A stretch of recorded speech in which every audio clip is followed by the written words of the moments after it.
वक्फ की जमीन पर नाजायज कब्जे के हवाले से 2 दिन से व्लॉग कर रहा हूं और मेंढर की वो जमीन जिसके हवाले से पिछले 2 दिन से मैं कह रहा हूं कि उसके ऊपर नाजायज कब्जा किया गया है, एक नई बात उसमें निकलकर सामने आई है। असल में जब आप कोई स्टोरी करते हैं और जब अंदर घुसने की कोशिश करते हैं, चीजों को खंगालने की कोशिश करते हैं, तो बहुत सारी नई चीजें हैं जो सामने आती हैं। एक ऐसी ही खबर आपको सुनाने जा रहा हूं। बावसूख जराए ये बताते हैं, जो इस पूरे मामले से जुड़े हुए लोग हैं, वो ये बताते हैं कि इस जमीन का मामला सिर्फ औकाफ और उलमा बरादरी के बीच में नहीं है, सिर्फ औकाफ और मौलवी सुल्तान साहब के बीच में नहीं है, बल्कि इसमें एक और एंगल शामिल है। वो ये कि औकाफ इस जमीन को मेंढर के किसी सियासी शख्स के हवाले करने जा रही थी। मतलब ये लीज पर इस जमीन को वक्फ ने मेंढर के किसी सियासी शख्स को देना था। ये खबर गर्दिश करने लगी कि वक्फ की जमीन जिसके ऊपर कब्जा किया गया है, उस जमीन को मेंढर के किसी सियासी शख्स को दिया जा रहा है या दिया जा चुका है। तो मैंने ये जरूरी समझा कि एडमिनिस्ट्रेटिव औकाफ मोहम्मद रफीक चिश्ती साहब से बात करते हैं। मैंने उन्हें फोन पर कहा, मैंने कहा सर ये बताइए कि मैंने जो 2 व्लॉग किए हैं उसमें कोई खराबी है, कोई गलत बात मैंने की है, कोई झूठ बयान किया है? उन्होंने कहा नहीं, आपने सच बयान किया है। और जो कल रात को व्लॉग किया उसमें तो मैंने सबूत के साथ जो खत्तो किताबत हुई है, जो एक लेटर मोहम्मद रफीक चिश्ती साहब ने लिखा है एसडीएम साहब मेंढर को, और एसडीएम मेंढर साहब ने जो रिप्लाई किया है वो मैं आपको दिखा ही चुका हूं। लेकिन ये सुबह सुबह मेरे तक ये खबर जब पहुंची कि एक तीसरा एंगल भी इसमें है, उसे भी खंगालने की जरूरत है, तो मैंने मोहम्मद रफीक चिश्ती साहब से पूछा कि क्या वाकई कुछ ऐसा है? क्या किसी सियासी शख्स को ये जमीन दी जा रही है? क्या किसी भारतीय जनता पार्टी के साथ जुड़े हुए किसी शख्स को ये जमीन दी जा रही है?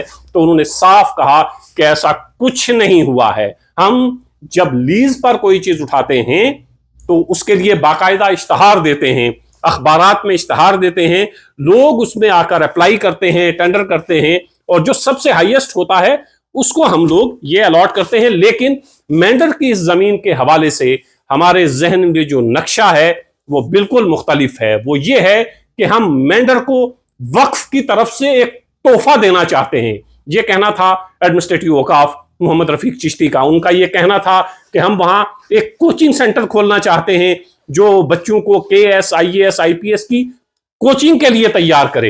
ये कितनी बड़ी बात होगी अगर ऐसा मुमकिन हो जाता है। दूसरा, दारुल फतावा जहां से फतवे जारी होते हैं, वहां पर हम ये कायम करना चाहते हैं। तीसरा, हम वहां पर एक लाइब्रेरी कायम करना चाहते हैं जो मुफ्त में वहां बच्चे आएं, बैठें, पढ़ें और फिर अपने घर वापस जाएं। ये नक्शा है जो मोहम्मद रफीक चिश्ती, जो एडमिनिस्ट्रेटिव औकाफ है, एक जिम्मेदार पोस्ट पर हैं, उन्होंने ये बताया कि हमारे जहन में ये नक्शा है।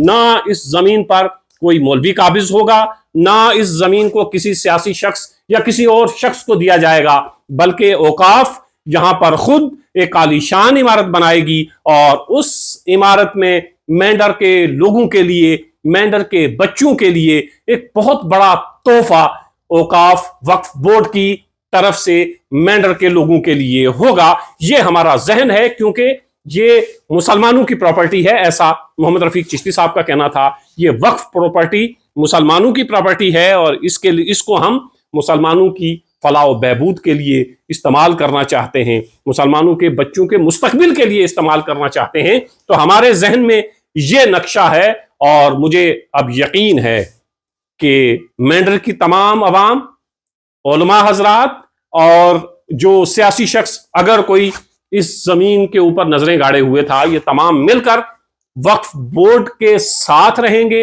वक्फ बोर्ड के साथ आएंगे, ताकि वक्फ बोर्ड ने ये जो ख्वाब देखा है मेंढर के लोगों को एक बड़ा तोहफा देने का, ये ख्वाब शर्मिंदाए ताबीर हो सके। एक नया एंगल था जो इस स्टोरी में दाखिल हुआ कि किस तरह वक्फ, किस तरह औकाफ किसी सियासी शख्स को कोई जमीन लीज पर दे सकती है। हालांकि औकाफ की ज्यादातर प्रॉपर्टीज ऐसी हैं जो लीज पर दी गई हैं। पुंछ में एक बड़ा स्कूल है जो लीज पर चल रहा है, और वक्फ की प्रॉपर्टी लीज पर दी जाती है और उसका पैसा वक्फ के पास आता रहता है, और ये प्रॉपर्टी वक्फ की ही रहती है, और वक्फ उसको हर 11 महीने के बाद उस लीज को बढ़ाता रहता है। यह वक्फ का तरीका है। लेकिन लीज पर जमीन किस तरह दी जाती है? क्या कोई टेंडर किया जाता है? क्या अखबार में कोई इश्तहार दिया जाता है? तो बावसूख जराए ये बताते हैं कि कोई भी इश्तहार नजर से नहीं गुजरा। कोई भी इश्तहार ऐसा नहीं था जो वक्फ बोर्ड ने ये इश्तहार दिया हो कि ये जमीन मेंढर में हमारे पास है और हम इसको लीज पर देना चाहते हैं, तो लोगों ने उस पर टेंडर भरा हो और उस टेंडर के बाद किसी एक शख्स ने ज्यादा रेट भरा हो। आमतौर पर यह तरीका और यही सलीका होता है। और अहम बात यह कि इस तरह का कोई भी इश्तहार, इस तरह की कोई भी एडवर्टीजमेंट वक्फ बोर्ड की तरफ से नहीं दी गई, तो फिर कैसे वक्फ बोर्ड किसी एक शख्स को यह जमीन अलॉट करने जा रहा था या अलॉट कर चुका है? अगर अलॉट करने जा रहा था तो वक्फ बोर्ड से मुअद्दबाना गुजारिश है कि यह जमीन आपकी है, इसको आप संभाल कर रखिए। और अगर किसी को देना है, लीज पर देनी है, कुछ कंस्ट्रक्शन करना है, तो जो ज़ाब्ते हैं उन ज़ाब्तों का ख्याल रखिए। और अगर आपने किसी को लीज पर नहीं दी है, किसी को अलॉट नहीं की है, तो फिर आपसे कुछ नहीं कहना है। गुजारिश वक्फ बोर्ड से यह है कि वक्फ बोर्ड की बेशतर जायदाद लोगों ने अपने कब्जे में कर रखी है और वक्फ बोर्ड खामोश पहले भी था, खामोश अब भी है। और इसी का नतीजा यह भुगतना पड़ता है कि वक्फ की करोड़ों अरबों की जायदाद लोगों के कब्जे में है और वक्फ कोई बहुत बड़ा काम करने में अभी तक कामयाब नहीं हुआ है। वक्फ की प्रॉपर्टी का आलम तो यह है कि बहुत सी दुकानें हैं, कमर्शियल जगह है जो करोड़ों अरबों रुपए की जगह है, जहां हजारों लाखों का किराया वक्फ को आ सकता था। लेकिन वक्फ बोर्ड के उस वक्त के एडमिनिस्ट्रेटर रहे लोगों ने अपने मंजूर नजर लोगों को दुकानें दी और किराया 200, 400, 500 रखा। और खुद उन लोगों ने जिन्होंने वो 400, 500 रुपए में वक्फ की दुकानें ली थी, आगे दुकानें किराए पे उठा दी और किराया रखा 25, 30, 40 हजार रुपए। जो वक्फ के पास आना चाहिए था वो पैसा वक्फ के पास नहीं आया। और ये लूट खसूट पिछले कई सालों से, पिछली कई दहाइयों से चली आ रही है।